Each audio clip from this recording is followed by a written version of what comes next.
días y bienvenidos. Gracias por estar nuevamente en este programa y gracias al doctor Edgardo Buscaglia que nos permite conversar con él en nuestros estudios de la Ciudad de México de CNN.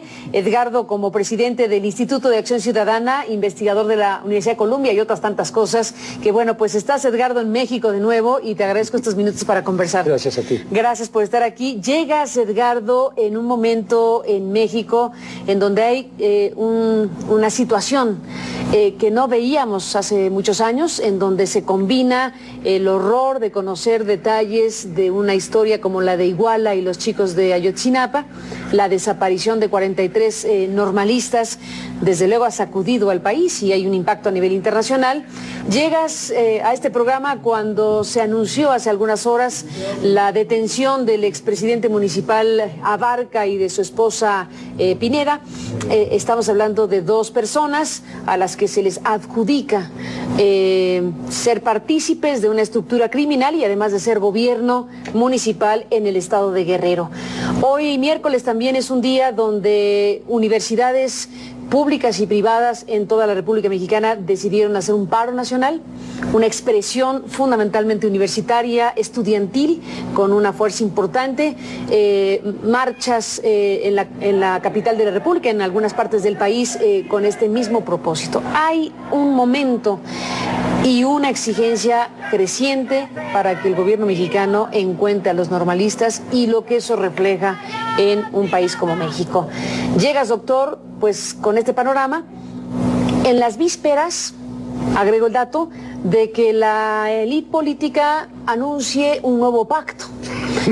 Un nuevo pacto contra la impunidad, contra la corrupción y a favor del Estado de Derecho, entre otras cosas, promovido por partidos políticos y por el presidente de la República. Básicamente, ese es el panorama que tenemos. Edgardo Buscaglia, ¿qué ves hoy en México? Jorge Luis Borges decía que los peronistas no eran ni buenos ni malos, eran incorregibles. Incorregibles. Yo creo que se le aplica mucho a la élite político empresarial mexicana, el mismo término, son incorregibles. Los pactos de seguridad son delineados por los pueblos, son delineados por la sociedad civil, son delineados por el clamor popular. Los términos del pacto que este presidente, otro incorregible, quiere ahora anunciar mediáticamente para poder mejorar la imagen ante sus inversores internacionales, que de paso te digo, lo están ablandando con muchas críticas desde el exterior para que los precios de los activos que vaya después a vender hacia el exterior... Ah, qué terrible cosa dices, ¿no? Sí. Es una técnica empresarial muy común, además. A ver, ¿la crítica a Peña Nieto exterior es para eso?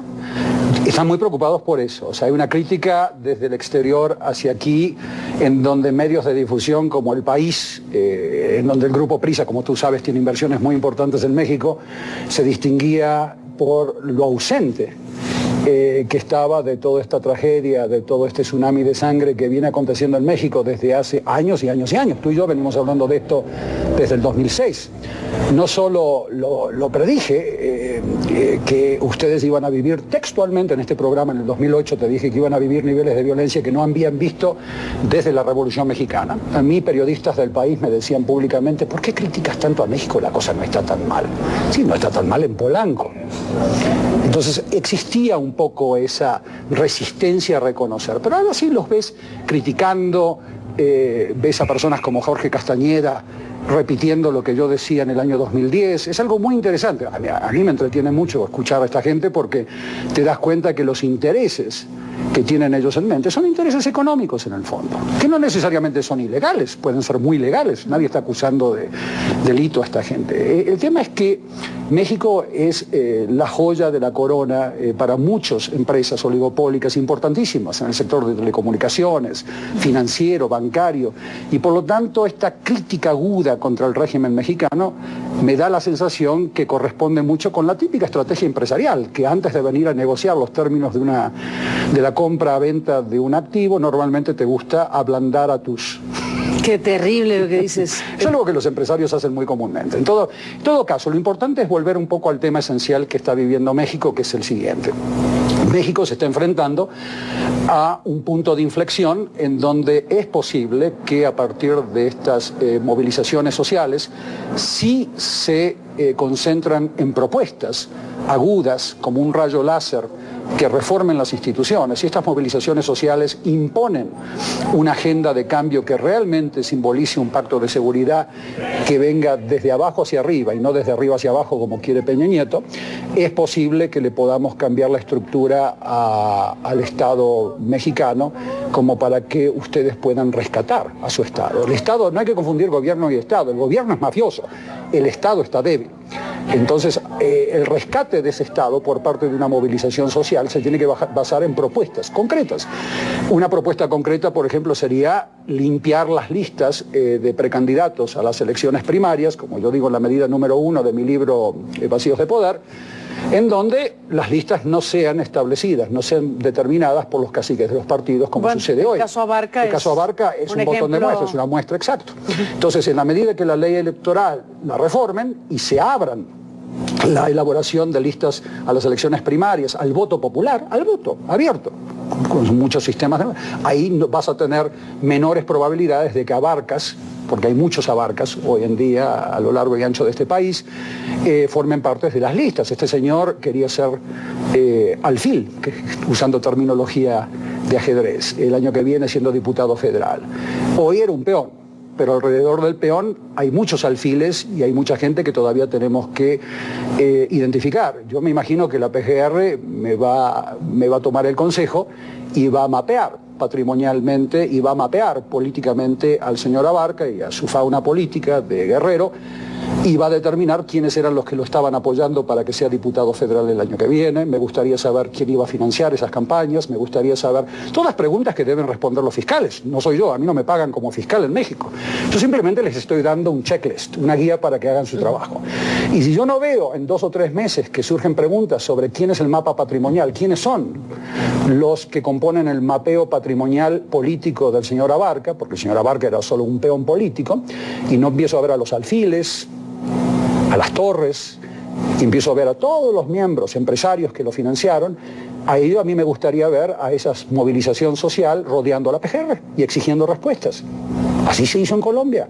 La sociedad civil no es la que va a limpiar al Estado. La sociedad civil no está compuesta por jueces. Operativamente tienen que ser jueces, fiscales, pero sin el catalizador de la sociedad civil haciendo preguntas concretas, proponiendo mecanismos operativos concretos de limpieza, no vas a salir de esta pesadilla. La corrupción, la delincuencia organizada mexicana es una delincuencia organizada de Estado. Déjame hacer una pausa y regresemos en ese punto. Volvemos con el doctor Uzcategui.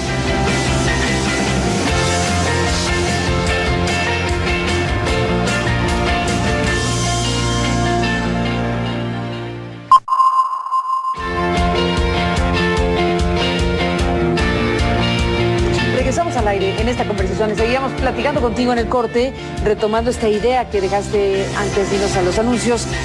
La delincuencia organizada de México. Tú dices, por lo pronto, que esto que se ha gestado en la sociedad mexicana, que se observa en las calles, en los reclamos, en las movilizaciones, en los paros nacionales, muy marcadamente entre los jóvenes de México, los universitarios, los estudiantes.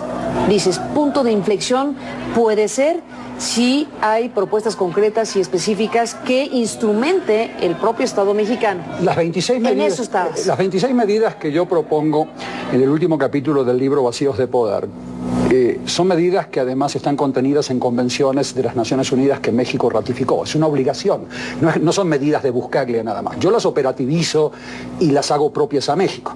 Ahora, esas medidas son muy costosas para la élite político-empresarial corrupta que invade el Estado de este país. Costosas no por dinero, sino... Costosas políticamente, le quitan discrecionalidad. Si a un cacique, ya sea del PRD, del PAN o del PRI, le quitas la discrecionalidad de colocar a los Abarcas en sus listas para las elecciones primarias, es muy costoso políticamente que le saques ese poder. Normalmente esas 26 medidas no se implementan bajo condiciones normales de temperatura y presión. Tienen que haber 3 condiciones. Una crisis como la que ya está viviendo México, que anunciamos contigo hace 8 años, una crisis de delitos de lesa humanidad que ya se vuelven frecuentes, junto a una presión internacional, que no me importan las motivaciones de la presión, que la sigan ejerciendo, y una presión de abajo hacia arriba de la sociedad civil, pero con propuestas operativas. Yo ya te di una propuesta, yo no puedo venir a México a decirle a la sociedad civil que tienen que proponer, pero yo les sugeriría que entre las 26 acciones que yo propongo en el libro, que la tengan en cuenta, porque esas propuestas hay que imponérselas al gobierno de Peña Nieto y a los gobiernos de los estados a través de un pacto de seguridad en serio que surja de una sociedad civil donde esa movilización social no esté liderada por personas que lo primero que hagan es, no, déjenme la agenda a mí que yo la negocio con Gobernación, como sucedió con Javier Sicilia antes, lamentablemente. Yo a Javier le tengo una gran admiración y lo estimo enormemente, pero lamentablemente la negociación con la Secretaría de Gobernación y con el gobierno de Calderón fue demasiado prematura. Hay que ir ya con una agenda legitimada de afuera, con la sociedad de tu lado, ya acordada con la sociedad, con el movimiento, e imponérsela a los estados que están carcomidos por corrupción política. Fue lo que hizo Gandhi. Gandhi fue con una agenda al Imperio Británico y se le impuso, cuando millones lo seguían. Lo que hacía King, lo que hizo Mandela. Mandela no negociaba su pacto de seguridad o cómo iba a llegar al poder con el régimen racista sudafricano. Él fue y le impuso una agenda de puntos al régimen racista. Y se quedó en la cárcel hasta que el régimen racista no estaba dispuesto a considerar la implementación. Entonces, este es el momento ideal para hacer esto. Tenemos la presión internacional en ciernes, tenemos una presión social todavía difusa sin propuestas, que hay que tratar de traducirlas en medidas operativas, limpiar las listas, es esencial. Todo el país está lleno de listas de candidatos primarios a las elecciones primarias llenas de abarcas. En 2015 tenemos elecciones, ahí está una gran prueba de fuego. Hay que limpiarlas. Con todo gusto. En 2015 hay una renovación de casi el mapa político mexicano. Y si sigues manteniendo la elaboración de listas, elecciones primarias, a través de 2 o 3 caciques ligados a Madero o a Zambrano o a quien sea, no importa el partido, vas a tener mayores probabilidades de que las listas estén contaminadas por personeros de la delincuencia organizada. Ellos colocan a su gente en las listas de elecciones primarias sin mucho dinero, no cuesta tanto. Realmente es muy fácil penetrar el sistema electoral mexicano. Ya lo dijimos en una entrevista hace más de 2 años. Este es el momento para que la sociedad civil exija reforma a la ley electoral, para que exija que los políticos que han cometido abusos de su poder discrecional, que sean denunciados por la sociedad civil y que se rodeen a los congresos pacíficamente, sin violencia, sin quemar palacios, y que la sociedad civil no se mueva de ahí hasta que no se le quite el fuero a los legisladores y no se los mande a un procesamiento penal. Eso es la sociedad civil italiana en los 90s, eso es la sociedad civil. Ahora, los conservadores, que forma parte de toda esta gente que le ha ido muy bien bajo el régimen corrupto dicen actual. Dicen que eres un incendiario. Que soy incendiario, ¿no? Te dicen que son maniqueas las propuestas. Bueno, son incendiarias para los conservadores, para los que le ha ido muy, muy bien bajo este régimen corrupto, oligopólico, político empresarial, que yo no le llamo empresarial porque son cortesanos del Estado disfrazados de empresarios. Sí les fue muy bien. Para ellos son propuestas incendiarias. Para la gente que ha venido sufriendo este sistema mafioso, que están esperando que aparezcan sus hijos, tenés 26.000 desaparecidos como cifra conservadora en este país, eso te está diciendo que las probabilidades de que aparezcan más fosas son muy altas hacia el futuro. Para esa gente no son declaraciones incendiarias, son una esperanza que le van a cambiar la estructura al Estado de este país para que comience a generar bienes públicos. El Estado está para generar bienes públicos, para darte acceso a agua, para darte acceso a justicia, para darte acceso a salud, para darte acceso, vayamos a lo básico. Lo básico, son 58 derechos humanos, 58 bienes públicos que hoy en México brillan por su ausencia en vastas regiones de este país. Y la gente quiere recapturar a su Estado, quiere rescatar a su Estado. La democracia mexicana va a desarrollarse a través de un doloroso proceso en donde las movilizaciones sociales van a tener que imponerles costos a la gente que está en el poder, pero hasta que no lo hagan con propuestas y que no rodeen los congresos, que son el corazón de la democracia, donde ahí se tienen que tomar las decisiones fundamentales. Otra propuesta que yo siempre le hago a la gente en un país con mucha delincuencia organizada como México es que aprueben una ley nacional de reasignación social de bienes decomisados a grupos criminales ligados a 23 tipos de delitos.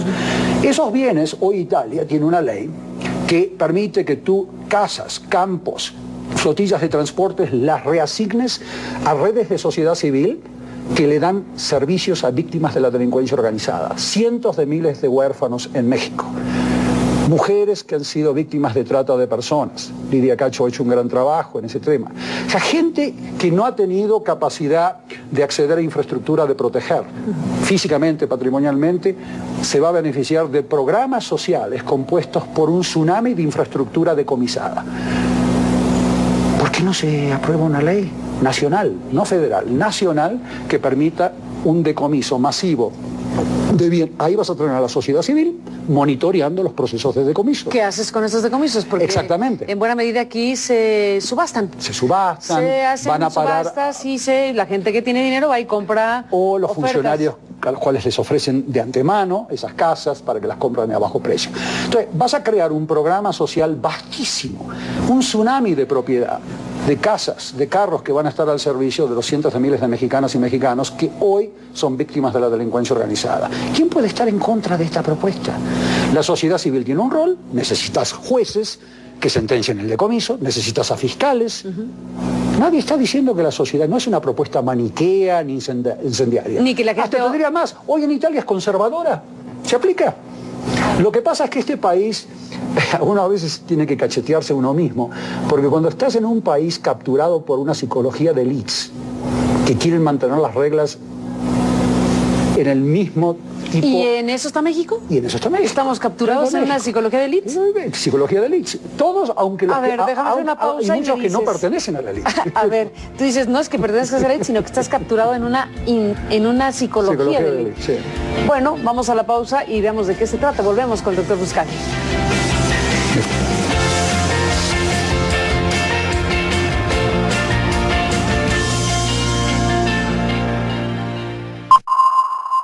Bueno, doctor Buscaglia, en un miércoles como este, intenso por lo que acabamos de decir, por los paros universitarios, las movilizaciones, la intensidad que se está viviendo y la exigencia que en México se ha desatado por lo sucedido con los jóvenes de Ayotzinapa. Tú dices, a ver, que estamos, me incluyo, que estamos capturados en una psicología de élite. Yo estuve observando encuestas que se han hecho en el Estado de México, donde era gobernador el presidente, y en Sinaloa, y en diferentes lugares. Y lo que te llama la atención que el común denominador es que gran parte de la clase media y de la clase media baja y de las personas que no pertenecen a la élite, porque si uno pertenece a la élite, por definición, querés que las reglas se mantengan como están. Pero aún las personas que no pertenecen están diciéndote en las encuestas, el Estado debe hacer, el Estado me debe dar, la élite me debe proveer. No hay una apatía ciudadana en el organizarse y en el proveer o obligar a que el Estado provea esos bienes públicos a los cuales me refería. Se toma como algo normal que los familiares de políticos estén metidos en el negocio del agua, por ejemplo. Como algo normal, cuando el derecho de acceso al agua es un derecho humano. Y nadie cuestiona esa situación. Entonces, eso le cae como anillo al dedo a las élites corruptas que hoy imperan en este país. Es algo que a mí me llama muchísimo la atención y por eso yo estoy tan entusiasmado y elogio enormemente a los movimientos estudiantiles. Ayer a la noche estuve en Acatlán, orgullosísimo de haber estado en Acatlán, esos chicos y chicas jóvenes, valientes, que se van a ir a la calle mañana con propuestas, hoy con propuestas claras. Ellos han entendido que necesitan propuestas. Abolir el impuesto a la sal, Gandhi. Una propuesta. No necesitas un libro, un tema sí, que genere un efecto dominó. Abolir el impuesto a la sal. Que genere un efecto dominó hacia futuro. Eso lo entendieron ayer las jóvenes que estaban frente a mí en Acatlán, y yo estoy convencido que estos movimientos sociales que van a ir surgiendo y que van a tomar como punto focal el movimiento de Iguala, o sea que es más que un movimiento político social, es un movimiento espiritual, es una sacudida, se van a se van a aglutinar alrededor de ese movimiento y van a empezar a pegarle al corazón de la delincuencia organizada de Estado que tú tienes acá. O sea que se está rompiendo esa apatía. Delincuencia, esa ese psicología sí. Quedó pendiente, perdóname. Delincuencia organizada de Estado. Mira, es muy fuerte una expresión así. Si tú lees el libro de Carlos Flores, que es uno de los 3 expertos mexicanos que yo considero honestos e idóneos en temas de seguridad, en temas de biología y de otros temas hay premios Nobel, pero en este tema hay 3 nada más que no han sido financiados por gobiernos de turno. A saber. Carlos Flores ha sido uno de ellos que ha escrito un libro sobre cómo surgió la delincuencia organizada en Tamaulipas.